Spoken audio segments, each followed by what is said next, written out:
চল্লিশ দিনের আগে বাইয়া মরণের নিশানি ওই কবরে নিয়া যাবে চোখে দিয়া আন্দিয়া আমি জানিলাম না গো আল্লাহ মরণের কত দিন বাকি আমার মরণের কত দিন বাকি আমি জানিলাম না গো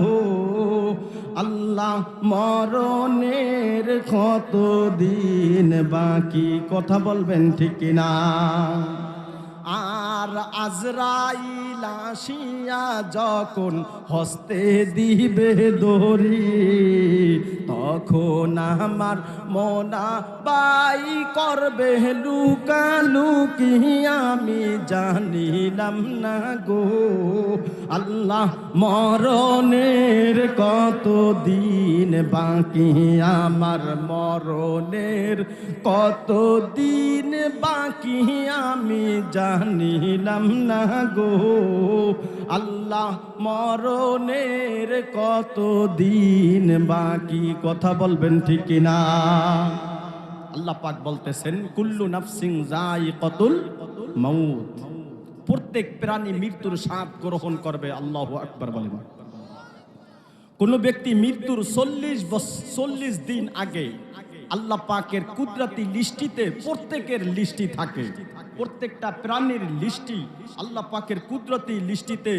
নাম উল্লেখ করা আছে 40 দিন আগে মৃত্যুর 40 দিন আগে ওই লিস্টি থেকে নামটা মালাকুল মউতের সামনে পড়ে যায় আল্লাহু আকবার বলেন অথচ সেই ব্যক্তি 40 দিনের ভিতরে ব্যবসা করে গাড়ি চালায় বাড়িঘর পরিচর্যা করে এবং সন্তান স্ত্রী নিয়ে আনন্দ ফুর্তি করে ওই সময়ও অনেকে আল্লাহর ইবাদত ছেড়ে দেয় এমন সমাজে লোক আছে কি নাই মৃত্যুর একদিন আগেও নামাজ ছেড়ে দিয়েছে মৃত্যুর একদিন আগেও অন্যায় কাজে লিপ্ত হয়েছে সব প্রাণীর লিস্টি আছে তবে মানুষের মৃত্যুর 40 দিন আগে